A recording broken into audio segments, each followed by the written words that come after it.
সালটা 1914 শুরু হলো প্রথম বিশ্বযুদ্ধ। মোটামুটি 4 বছর কিন্তু এই যুদ্ধটা চলেছিল। সে সময় কিন্তু অনেক রকম সংকট দেখা দিল, মানে মানুষের কাছে খাবার ছিল না, থাকবার জায়গা ছিল না, সাধারণ মানুষের মৃত্যু হচ্ছিল। সেই সময় দেখা গেল অর্থনৈতিক মহামন্দা, অর্থাৎ মানুষের হাতে টাকা পয়সা নেই, মানুষ খেতে পারছে না। তো সেই সময় কোথাও না কোথাও গিয়ে মানুষের মনে হলো যে আমাদের চাই হচ্ছে একজন নায়ক যে আমাদেরকে এই সমস্ত বিষয় থেকে রক্ষা করবে। এবং সেই সময় সাধারণ মানুষের বিশ্বাস চলে যায় একনায়কতন্ত্রে, অর্থাৎ কাইন্ড অফ রাজা। যেমন আগে কিন্তু রাজারা যা বলবে সেটাই হবে, সামনের মানুষ কি ভাবছে না ভাবছে বা তাদের কি এফেক্ট হচ্ছে তাতে কিছুই যায় আসে না আদপে। সেই রকম রাজা চাইলো যে একবার যদি বলে দেয় যে এখানে এটা হবে তাহলে তো হবে। এরকম একটা কনসেপ্ট থেকে জনসাধারণ কি চাইলো যে একনায়কতন্ত্রই আসুক, একজনই দেশ চালাক, সে যা বলবে তাই হবে, আমরা এই সরকার আর চালাতে পারছি না। কারণ এর ফলে হয়তো মহামন্দা হচ্ছে। এবং এই থেকেই দেখা গেল পরবর্তীকালে ইতালিতে ফ্যাসিবাদ এবং জার্মানিতে কোথাও না কোথাও গিয়ে নাৎসিবাদের সূচনা হচ্ছে। এই সমস্ত দেখে একজন ঐতিহাসিক হিস্টোরিয়ান মন্তব্য করলেন যে 1929 সালে যে বিশ্বব্যাপী একটা অর্থনৈতিক মহামন্দা এলো, তার ফলেই কিন্তু কোথাও না কোথাও গিয়ে হিটলার জার্মানির একজন নায়ক হয়ে উঠেছিলেন। এবং এই যে একনায়কতন্ত্র, সেখান থেকে কিভাবে মুসোলিনি তার একনায়কতন্ত্র প্রতিষ্ঠা করলেন, তার ব্যাকগ্রাউন্ডটা আসলে কি, কোথা থেকে এসেছেন এবং কিভাবে একটা মানুষ একটা দেশের নায়কে পরিণত হতে পারে, সেই গল্পই আজকে আমরা দেখবো। তবে হ্যাঁ, আজকে হিটলারের গল্প নয়, আমরা শুনবো মুসোলিনির গল্প, যিনি ইতালির একনায়কতন্ত্রের নেতা হয়ে উঠেছিলেন। তো শুরু করা যাক আজকের বিষয়। তবে তার আগে বলে রাখি যে সকলকে স্বাগত মিনসা একাডেমিতে। আমি শিপ্রা, আশা করি তোমরা সবাই খুব ভালো আছো। মিনসা একাডেমি যেখানে কিন্তু 2D 3D অ্যানিমেশন, হাই কোয়ালিটির ইমেজেস, ভিডিও সমস্ত কিছুর মাধ্যমে কিন্তু যে কোনো বিষয়কে খুব সহজে বুঝিয়ে দেওয়া হয় এবং কোনো ডাউটই আর থাকবে না তারপরে। তো চলো আজকে এই টপিকটা শুরু করা যাক এবং লাস্ট পর্যন্ত দেখি যে তোমরা বিষয়টা বুঝলে। তো এই যে বললাম যে একনায়কতন্ত্র, একজন রাজা থাকবে, এই কনসেপ্টটা থেকেই কিন্তু ইতালি এবং জার্মানিতে একনায়কতন্ত্রের সূচনা হলো, যেখানে ইতালির একনায়কতন্ত্রের রাজা হয়েছিলেন কে? মুসোলিনি। তো তার গল্প তো জানবো, তবে আমরা প্রথমে যেটা জানবো হচ্ছে যে ফ্যাসিবাদের মূল লক্ষ্যটা কি ছিল, মানে তারা করতে কি চাইছিল। সবকিছুর তো একটা লক্ষ্য থাকে, যে আমরা এই যে পড়াশোনা করছি তার তো আমাদের বড় হয়ে একটা লক্ষ্য আছে। তেমন ফ্যাসিবাদের কি কি লক্ষ্য ছিল? যেমন মহৎ বা কল্যাণ কাজ করা, ভালো কথা মানুষের জন্য করতে হবে, শ্রেণী বিভাজন দূর করে রাষ্ট্র পরিচালনা করা, এই যে কাস্ট বিভাজন, শ্রেণী বিভাজন, এটাকে দূর করে দিয়ে পরিচালনা করা হবে রাষ্ট্র। থার্ড, অর্থনৈতিক স্বনির্ভরতা তৈরি করা, যাদের কাছে কাজ নেই ইন্ডিপেন্ডেন্টলি যাতে তারা কাজ করতে পারে, টাকা পয়সা ইনকাম করতে পারবে, সেই জায়গাটা তৈরি করা ছিল এই ফ্যাসিবাদের মূল লক্ষ্য। সেটা হয়েছিল কিনা সেটা পরে আমরা দেখবো। এই যে প্রথম বিশ্বযুদ্ধ আমি বললাম, সেই সময় অর্থনৈতিক সংকট দেখা দিচ্ছে, মানুষের কাছে টাকা পয়সা নেই এবং সাথে সামাজিক সংকট দেখা দিচ্ছে, ঠিক আছে।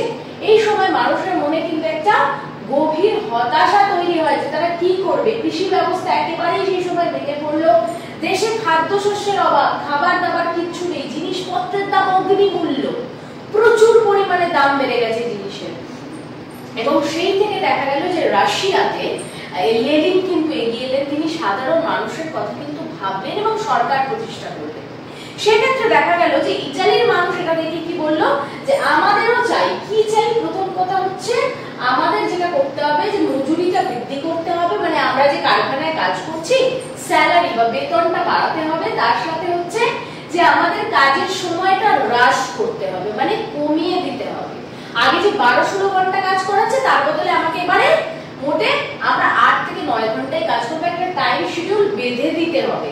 এই ক্ষেত্রে মানুষ কি করলো, কল কারখানায় ধর্মঘট করতে শুরু করলো, কারণ সকলে চাইছিল যে যে আমাদের কথা মানবে তাকেই আমরা মানবো, এরকম একটা কনসেপ্ট। এবং সেইখান থেকে যখন মুসোলিনি এলেন, তিনি কিন্তু মাত্র 3 বছরের মধ্যেই ইতালিতে সরকার গঠন করে ফেলেছিলেন।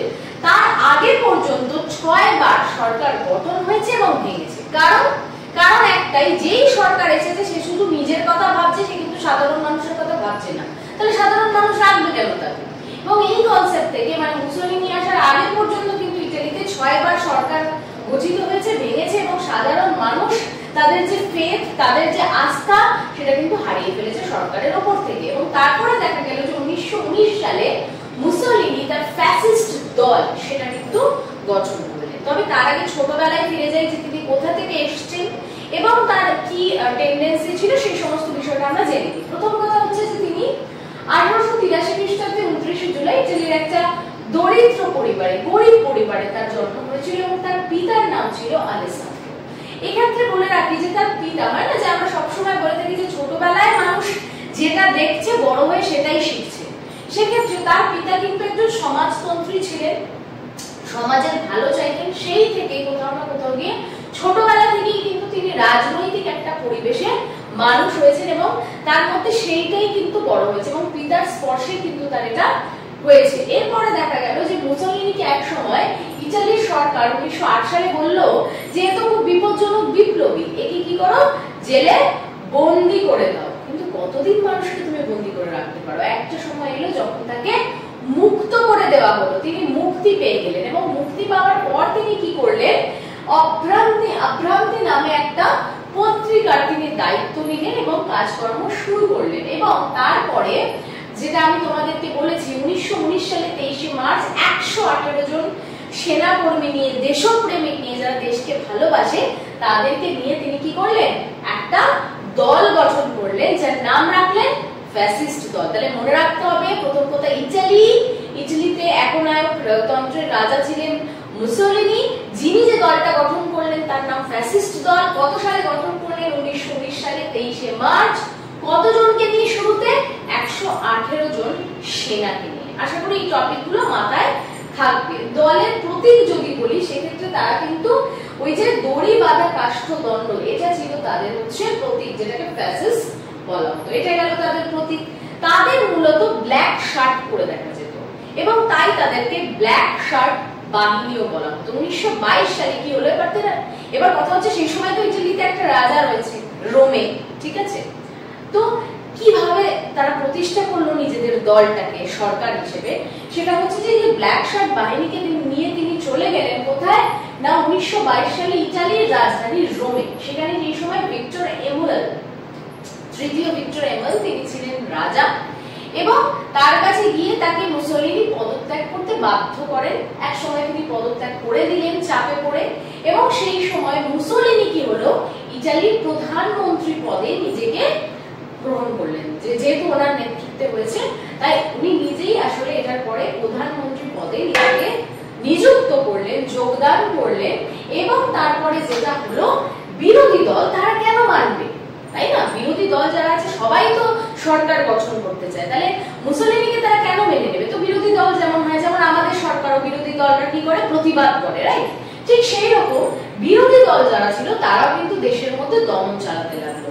সেই সময় যে ফ্যাসিস্ট দল, তার তো সরকার হয়েছে, তারা কি করলো, মোটামুটি তাদেরকে জেলে বন্দি করে এবং নানাভাবে দমন করতে লাগলো। এবং শেষ পর্যন্ত দেখা গেল যে 1924 সালে একটা ভোট হলো ইটালিতে, যেখানে 65%, 100% এর মধ্যে 65% ভোট পেয়ে ফ্যাসিস্ট দল নিজেদের সরকার গঠন করলো এবং সেখান থেকেই কিন্তু মুসোলিনির একনায়কতন্ত্রের পথে যাত্রা শুরু।